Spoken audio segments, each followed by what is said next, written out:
මෝර්ගාන් සහ එලාරා එකමත් එක කාලයක ඈත අතීතයේ ස්වභාව සෞන්දර්යයෙන් ඉතිරී ගිය අපූර්ව රාජධානියක් තිබුණා. ඒ තමයි සෙලෙස්ටියා. මේ රාජධානිය කොතරම් ලස්සනද කියනවා නම් එහි ගලා බසින දියඇලි වලින් රත්තරන් පැහැති ආලෝකයක් විහිදුණා. සෙලෙස්ටියාව පාලනය කළේ අල්ඩ්‍රික් රජතුමා. ඔහු හරිම කරුණාවන්ත සාධාරණ පාලකයෙක්. ඔහුට හිටියේ එකම එක දියණියයි. ඇය තමයි එලාරා කුමරිය. එලාරා කුමරිය කියන්නේ සාමාන්‍ය කුමරියක් නෙවෙයි. ඇය හරිම සුවිශේෂී තරුණියක්. කුඩා කාලේ ඉඳලම ඇය සෙල්ලම් බඩුවලට වඩා පොත්පත් වලට ආදරය කළා. මාලිගාවේ තිබුණු විශාල පුස්තකාලය තමයි ඇගේ ප්‍රියතම තැන. එහි තිබුණු ඉපැරණි ඉතිහාසය, විද්‍යාව සහ ප්‍රහේලිකා ගැන ලියවුණු දහස් ගණන් පොත් ඇය කියවා අවසන් කළා. රාජධානියේ වැසියන් ඇය ගැන කතා කළේ පුද්ගුල් කුමරිය කියලා නෙවෙයි, නුවණක්කාර කුමරිය කියලා. දිනක් සෙලෙස්ටියා රාජධානියට කිසිවෙකු බලාපොරොත්තු නොවූ මහා විපතක් කඩා වැදුණා. රාජධානියේ උතුරු දෙසින් පිහිටි කළුගල් කන්දේ වසර දහස් ගණනක් නිදාගෙන සිටි මෝර්ගාන් නම් අඳුරු මායාකාරයා අවදි වුණා. මෝර්ගාන් හරිම කපටි, බලලෝභී කෙනෙක්. ඔහුට වුවමනා වුණේ සෙලෙස්ටියාවේ තිබෙන අසීමිත ස්වභාවික සම්පත් තමන්ගේ අතට ගන්නයි. ඔහු තමන්ගේ අඳුරු මායාව පාවිච්චි කරලා සෙලෙස්ටියාවේ ජීවනාලිය බඳු වූ නිල් විල වියලා දැමුවා. රාජධානියේ ගොවිබිම් පාළුවට ගියා. සතුන් වතුර නැතුව පීඩා වින්දා. වැසියන් රජතුමා සොයා මාලිගාවට ආවේ අඬා වැළපෙමින්. මහරජතුමනි, අපව බේරා ගන්න. අපේ දරුවන්ට බොන්න වතුර පොදක්වත් නැහැ. ඔවුන් කෑගෙසුවා. රජතුමා වහාම තම දක්ෂම සෙන්පතියන් සහ බලවත්ම පඬිවරුන් කැඳවා සාකච්ඡා කළා. නමුත් මෝර්ගාන්ගේ අඳුරු මායාව බිඳීමට කිසිවෙකුට හැකියාවක් තිබුණේ නැහැ. මෝර්ගාන් රාජධානියට පණිවිඩයක් යවා තිබුණා. සෙලෙස්ටියාවේ වැසියනි, මගේ බලය බිඳිය හැක්කේ කඩුවකින් නොව බුද්ධියෙන් පමණයි. යමකුට මා ඉදිරිපත් කරන අභියෝග 3 ජයගත හැකිනම් මම වතුර නිදහස් කරමි. නැතහොස් මේ මුළු රටම අලු දූවිලි බවට පත් කරමි. රටේ හිටපු සියලුම ප්‍රඥාවන්තයින් මෝර්ගාන් හමුවීමට ගියත් ඔවුන් සියලු දෙනාම පෙරදී හිස්සතින් ආපසු ආවා. රජතුමා දැඩිසේ කනස්සල්ලටපත් වුණා. මේ අවස්ථාවේදී එලාරා කුමරිය ඉදිරියට ආවා. පියාණනි, මට අවසර දෙන්න. මම මේ අභියෝගය බාර ගන්නවා. ඇය ඊටමත් ස්ථීර හඬින් කිව්වා. රජතුමා බිය වුණා. නැහැ දියණියනි, ඒක හරිම භයානකයි. මෝර්ගාන් කියන්නේ හරිම දරුණු කෙනෙක්. ඔහුට කිසිම අනුකම්පාවක් නැහැ. පියාණනි, පොත්පත් වලින් මම ඉගෙන ගත්තු දේවල් පාවිච්චි කරන්න හොඳම වෙලාව මේකයි. අපේ රට වෙනුවෙන් මම මේ අවදානම ගන්න ඕනේ. එලාරා කුමරිය කරුණාවෙන් රජතුමාට පැහැදිලි කළා. අවසානයේ රජතුමා ඇයට අවසර දුන්නා. එලාරා තම ගමන ආරම්භ කළා.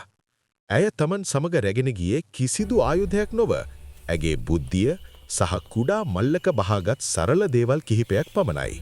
කළුගල් කන්ද බලා යන අතරතුර එලාරට ඝන වනාන්තරයක් පසු කරන්න සිදු වුණා. එහිදී ඇයට ඊටමත් දුක්බර කෙඳිරිලි හඬක් ඇසුණා. ඇය සෙමින් මේ දෙසට ගියා. එතන හිටියේ තුවාල ලැබූ කුඩා පියාඹන මකරෙක්. ඔහුගේ පියාපතක් විශාල යකඩ උගුලකට අහුවෙලා තිබුණා. කුඩා මකරා බියෙන් එලාරා දෙස බැලුවා. "බය වෙන්න එපා පුංචි යාළුවා. මම ඔයාට උදව් කරන්න යාවේ." ඇය සංසුන්ව කිව්වා. එලාරා වහාම ක්‍රියාත්මක වුණා. ඇය උගුල දෙස හොඳින් බැලුවා. එය හරිම සංකීර්ණ ලෙස නිර්මාණය කර තිබුණත් එහි තිබූ කුඩා ලීවරයක් එබීමෙන් එය විවෘත කළ හැකි බව ඇය තේරුම් ගත්තා. ඇය තමන් සතු වූ කුඩා තෙල් බෝතලයකින් උගුලට තෙල් දමා හරි වෙලාවට ලීවරය තද කළා. උගුල විවෘත වුණා. මකරා නිදහස් වුණා. ඔහු සතුටින් අහසේ රවුමක් ගසා එලාරා ළඟට ආවා. "ස්තුතියි කුමරියනි. මගේ නම සෙෆීර්. මම ඔබ සමග එන්නම්. මේ වනාන්තරයේ මඟ පෙන්වන්න මට පුළුවන්." මකරා කතා කළා. එලාරා සහ සෙෆීර් දැන් හොඳ මිතුරන්. ඔවුන් දෙදෙනා එක්ව කළුගල් කන්දේ මුදුනට ළඟා වුණා. මෝර්ගාන්ගේ මාලිගාව හරිම බය හිතෙන තැනක්. එය හදලා තිබුණේ කළු පාට ගල් වලින්. මාලිගාව වටේට අඳුරු මීදුමක් තිබුණා. එලාරා සහ සෙෆීර් ඇතුළට යද්දී මාලිගාවේ ප්‍රධාන ශාලාවේ මෝර්ගාන් වාඩි වී සිටියා. අල්ද්‍රික් රජතුමා අන්තිමට Tamanගේ දුවව එව්ව නේද? හොඳයි කුමරිය. ඔබ සූදානම්ද මගේ පළමු අභියෝගයට? මෝර්ගාන් උපහාසයෙන් ඇසුවා. මම සූදානම් මෝර්ගාන්. ඔබේ පළමු ප්‍රශ්නය ඉදිරිපත් කරන්න.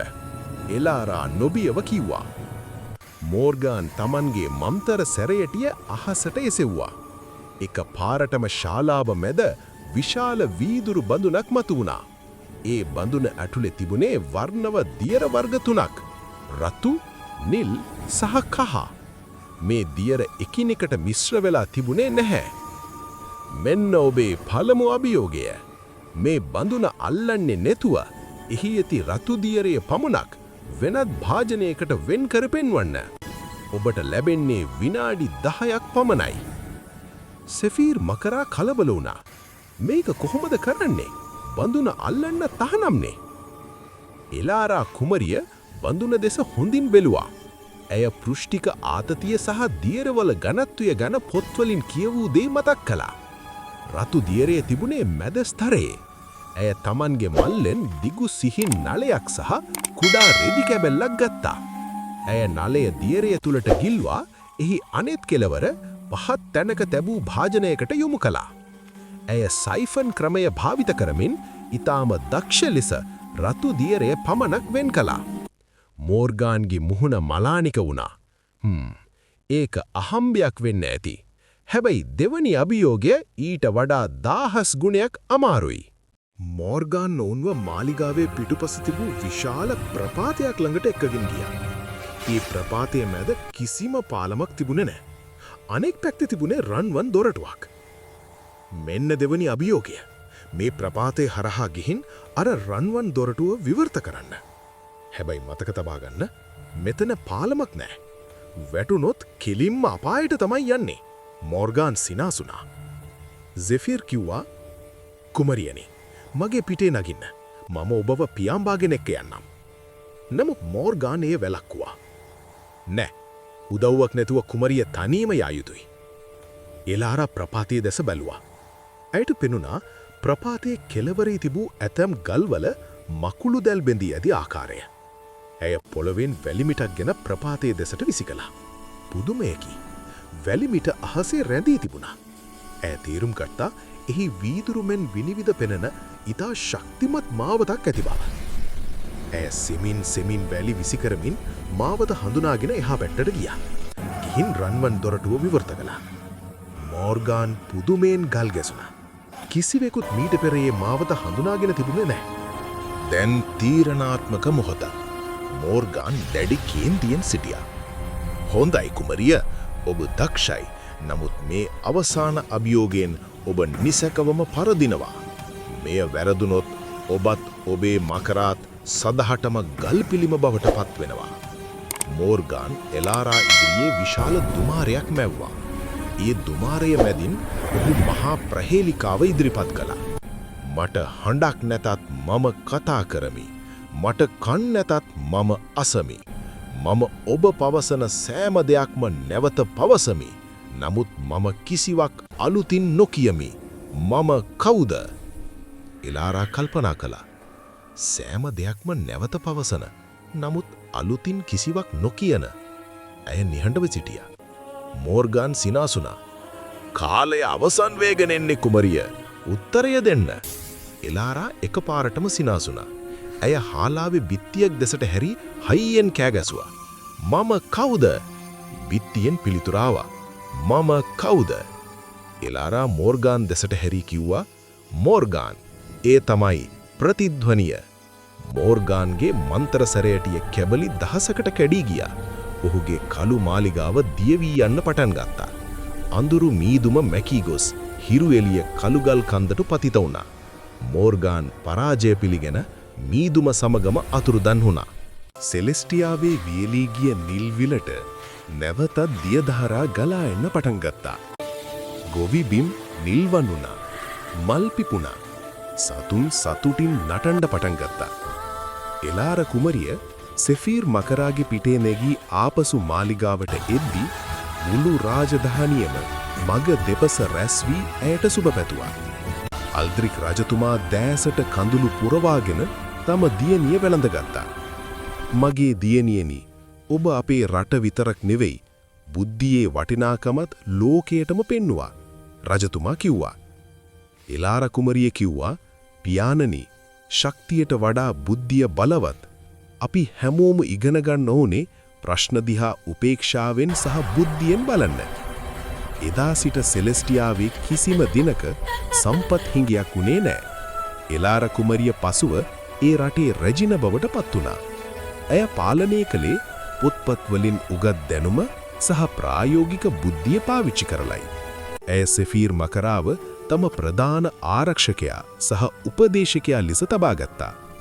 අදටත් සෙලෙස්ටියාවේ ජනප්‍රවාදවල කියවෙන්නේ මාලිගාවේ විශාල පුස්තකාලයේ ඉඳගෙන තවමත් අලුත් දේවල් ඉගෙන ගන්නා ඒ නුවණක්කාර කුමරිය ගැනයි.